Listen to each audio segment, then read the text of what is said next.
Welcome everybody. Thank you for coming. Uh, my name is Vojta, and I am an iOS engineer in STRE. Uh, because my session is gonna be the last session today, I want it to be very lightweight. So as a topic, I choose scripting in Swift, which basically means how to use Swift for some lightweight programming for something very similar to scripting. So basically how you can write small scripts in Swift. So we need first some problem, and this is the problem actually for me. This is one of my projects I'm working on. It's called Vojta, and it's the real app. It's in the App Store, and it's quite a big app, and it's full Swift app, uh, besides some pods or frameworks.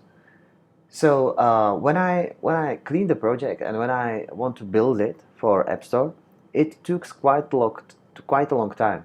You can see here on this slide that I started the archive process as at 11:01, and it finished at 11:04.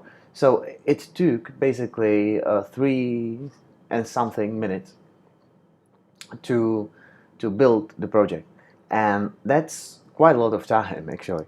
So and we know this as programmers that compiling code is something which takes some time. So we build some kind of routines, some kind of stuff we are doing while our code is coding. And for example, this is my routine. I like to get myself a coffee or water. This is the plan of our office, the bottom floor, and you can see where my place is, where the coffee machine is, and the situation is pretty clear here. But there's one problem there, and it's the problem is this table. It's the table where our HR department sits, and our HR department are mostly girls, and and as you probably know, girls like to chat. So the situation goes like this: I hit command command B for building the project, and I go get some coffee. And I'm still thinking in my head about the project I'm working on, about the bug I'm currently working on it, and about the features I want to implement, about all this like very technical stuff. And I'm pretty sure you know it. You still can code in your head, even when you're not sitting by a computer. And then you come to your computer and you just write the actual code you think about before. So I'm doing this, and now I hear, "Hey Vojta, how was your weekend?" Of course, it's our Algebet, our HR girl. And yeah, she's a very nice girl. So yeah, oh, okay. Sorry, give me a second. Oh, yeah, my weekend. And we started chatting about it, and I asked her about her weekend, all this like nice stuff. And after several minutes, you don't know what project are you working on now, what bug you are fixing, and basically you completely forgot everything, and you lost the whole context of your previous work. So yeah, day is ruined, and yeah, what's left? But I have a solution for this problem, and the solution is called Get Back to Work, and it's app which basically you integrate the app into your Xcode project, and when the build phase is finished, you get a push notification to your phone. So it's very easy, but very very helpful. The app consists of the whole like environment consists from 3 parts.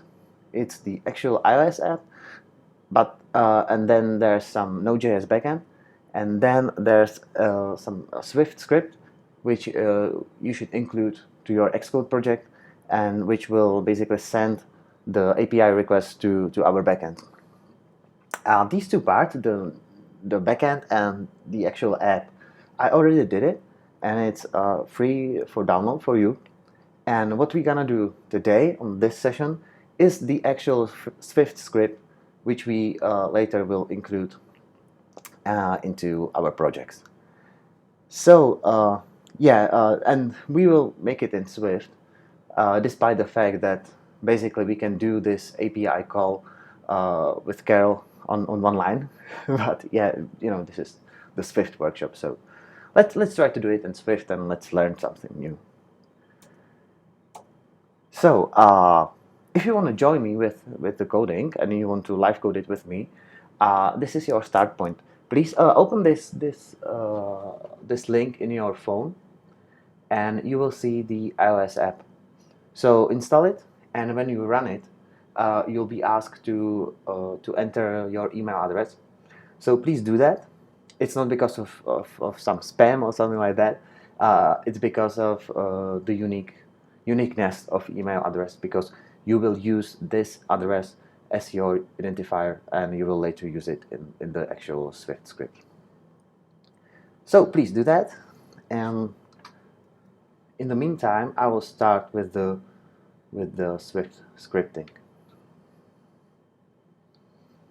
Yeah, and I wanted just to say you that this is the project of iOS app, and I have this like nice custom push notification sound which our CEO David did for me, and it goes like this. Get back to work. So yeah, so every time you get the notification, you will hear this. Okay, so let's start with the Swift scripting. And as I said at the beginning, I would like to keep it very simple. So we won't use Xcode for that. We don't want to create Xcode project and things like that. So we will use basically mainly the terminal. So Swift scripting. Maybe you noticed that, but since the Xcode 6.1, you can write a Swift command to your terminal, and it will start the Swift REPL. REPL stands for Read Evaluation Print Loop, and basically it's like some very geeky style playground. You can write the Swift commands, and when you hit enter, the command will be immediately executed. You can also write some longer.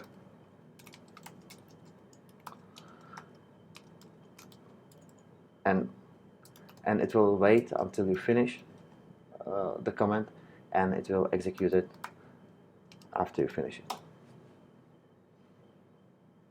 Of course, you can do this on multiple lines. It doesn't matter.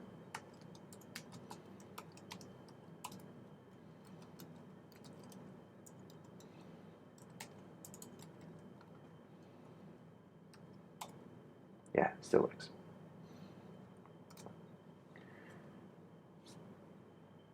This is how you can execute the single comments, but you can also use it similar to like a regular bash script, and you can write these comments into some file, and you can then execute the whole file, the whole sequence of comments. So let's create some file. I will create a directory first. Get back to work. Okay. And now I will create a file. Let's call it getbacktowork.swift. And I have to admit that I was kind of lying to you, because I told that we won't use Xcode, but we need some text editor, and it's great if we have like this syntax highlighting. So we will use Xcode, but we will use it as a text editor. So we don't want to start any new project. We will just open the single file in Xcode. So let's do it.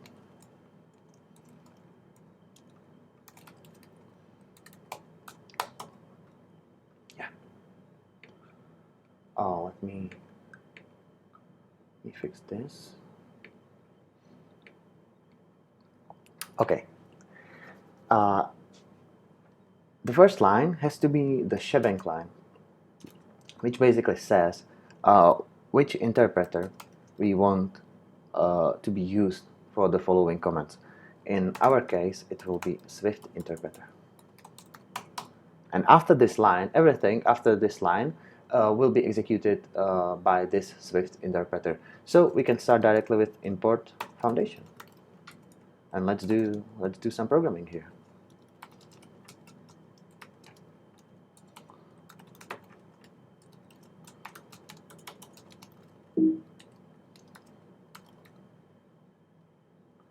Okay, let's save it.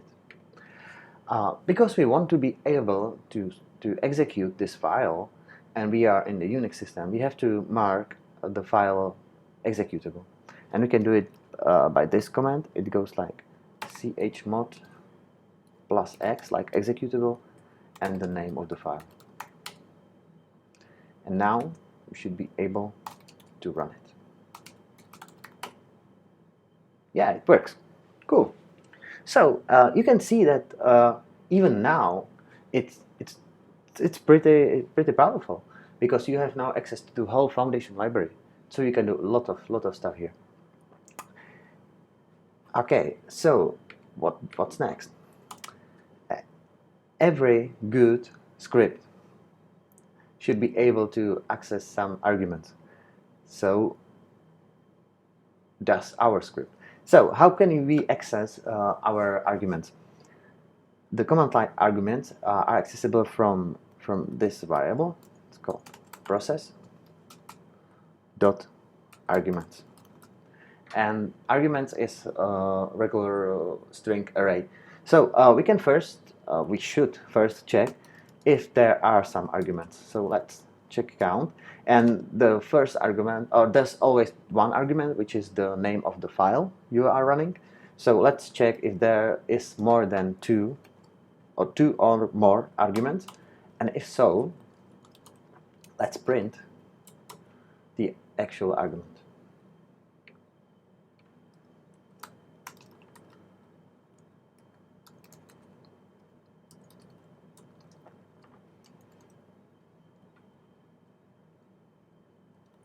Yeah, it should be on.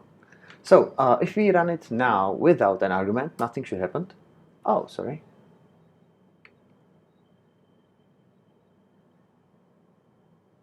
Oh, sorry. Yeah, arguments.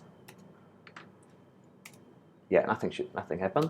And if we run some argument, let's say test, yeah, it takes the argument and prints it 10 times. Good, this is good. So it works.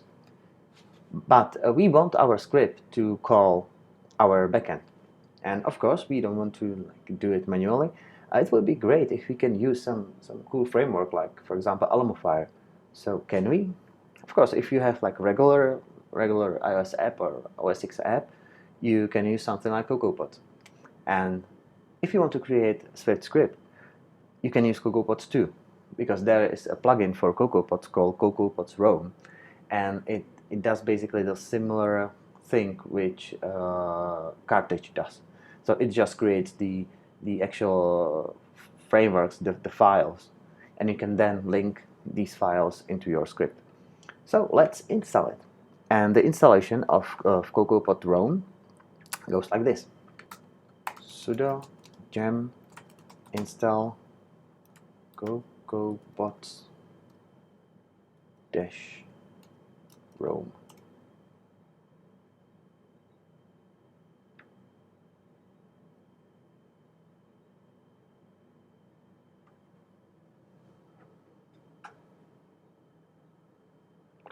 Let's wait for it.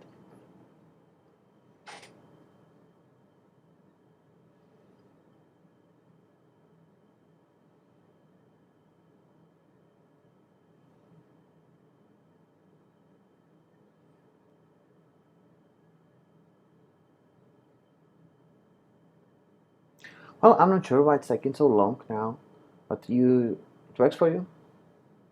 Good. Ah, works. Great. So we have it installed, and now we can create a pod file, because yeah, it's like a regular CocoaPod. And we open it.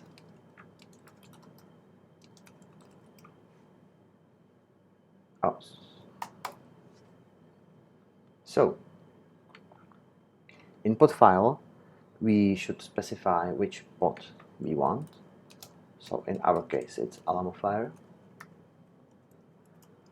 We also have to specify that we want to use the Roam plugin. Google puts Roam. And because we want the Roam plugin to build the frameworks for us, we have to specify for which platform we want to build it.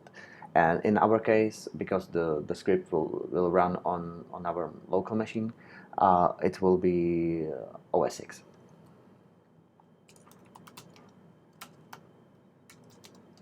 In my case, it's 10.10. Yeah, and that should be all. So let's try it.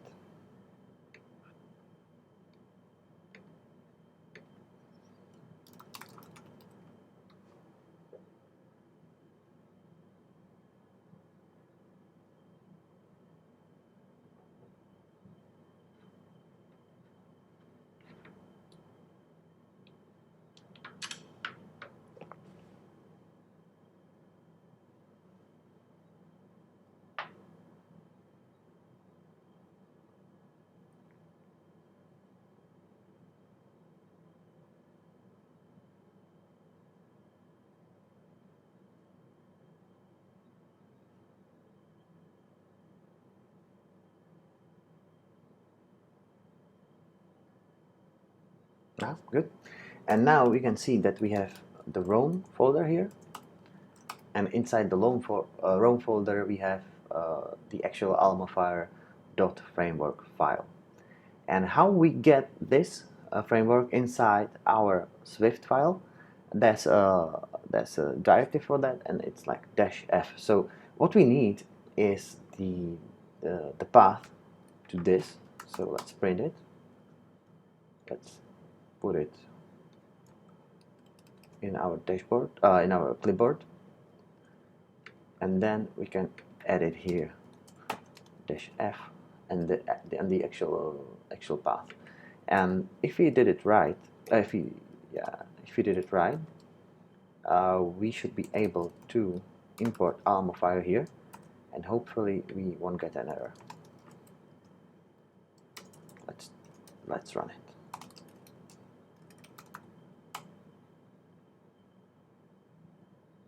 Yeah, it works. Good, no error. So let's do our first network request.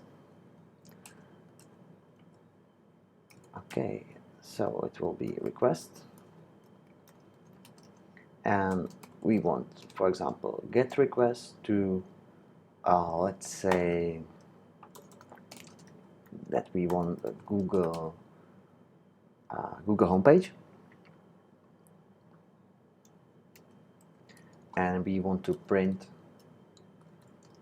the response, and the response closure goes like it's something the actual data, and hopefully not an error, and we want to print the data. Okay, let's save it and test it. Without parameter would be better. You can see that nothing happened, and if you think about it, it makes sense because Alamofire makes all the network requests asynchronous. So basically, the script starts here, it creates the request, it started maybe in the main thread, but before we get the actual response, the script ends. So we want, and this is the situation where you maybe noticed even in like a regular playground, that if you want to do some asynchronous stuff, you have to add this special line at the very end of the playground that you want keep the playground to be running and waiting for some asynchronous response. I found some like a nice solution on Stack Overflow, and I created a gist for you, and it's on this address, so please go there. It's bit.do/strv1, and please copy the code from the guest to our Swift script.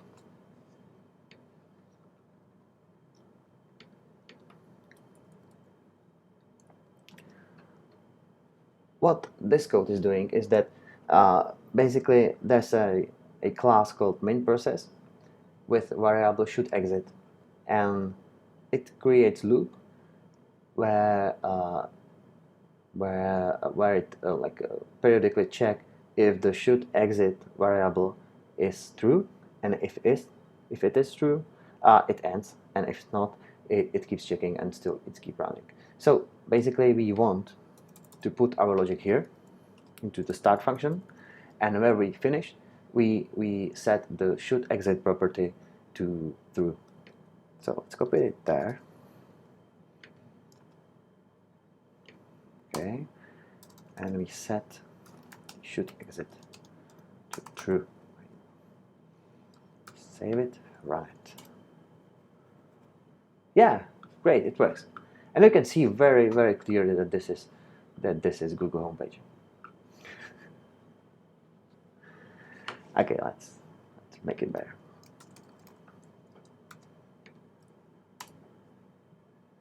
Yeah, Google. Okay, so let's connect it to our backend, and it's another and the last address for you. It's on bit.do-strv2, and if you open it, you can see the repository, the Node.js repository for our backend, and there's a simple documentation to the only endpoint we have so far. The endpoint goes like -send, and it accepts one parameter called username, and the username is your unique identifier. In our case, it should be an email you put to your to the iOS app when you install it. So let's copy the server address, put it here. As you can see, it should be post request. Endpoint is called send, and we want to send parameters. In our case, it will be username, and my unique identifier is Vojta. Just Vojta. Okay, save it, run it. And yeah.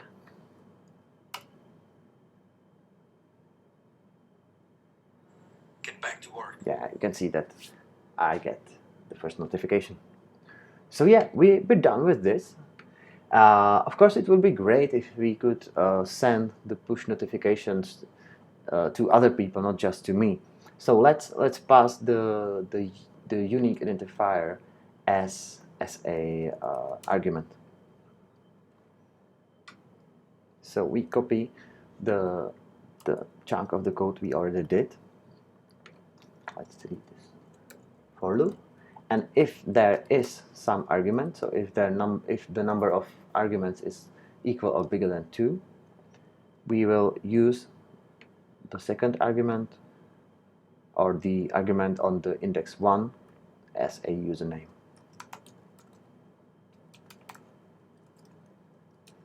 Of course, for example, here it would be nice if we can maybe create some function which will do this for us and which will return nil if there won't be more than 2 arguments, and we could use if flat instead of this. But I think for our case it's okay. So save it and let's test it. So get back to work.swift Vojta. Get back to work. Yeah, works. Good. So basically we're done with the actual script, and there's one last thing missing, and is the actual integration into our Xcode project. But before we do that, we can maybe copy this script to our user local bin directory, so everybody can access it. That you can access it very easily with from terminal or from everywhere. So let's do that. Let's do that. I will print the current path, and I'll go to user local bin, and then I will create a link to the script. So I don't want to copy the actual script because I want to still update it or play with it later, but I will just link it. So it goes like ln-s, the original path. So it's get back to work -swift .swift, and the second last parameter is the name of the new file. So we want it to be get back to work. Oh, sorry, this is the one I did before. So let me delete it, and it will be better.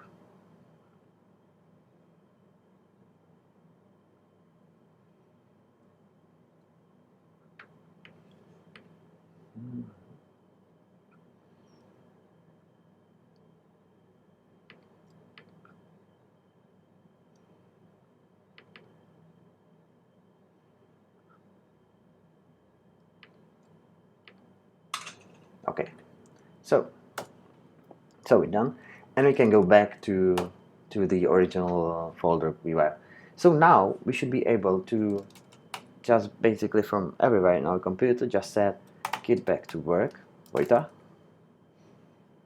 and it should work. Get back to work. Cool.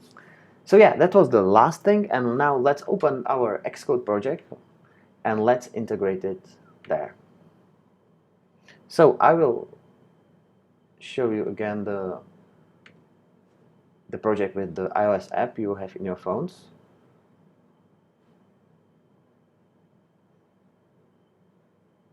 Yeah, you can see that it's really the app, and we want to add it into our target settings, into build phase, and we want to add the new run script build phase at the very end, and we want to call user local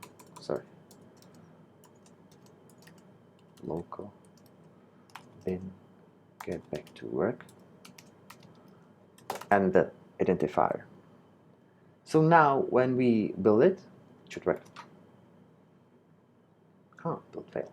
What happened?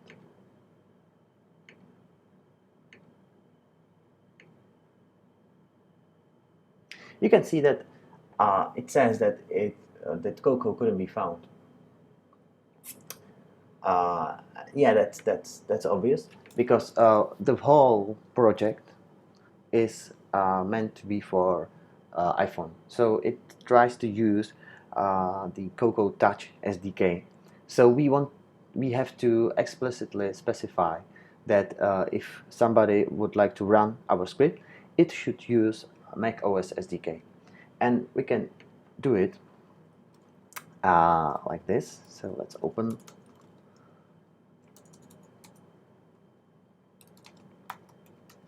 Let's open the file for the last time.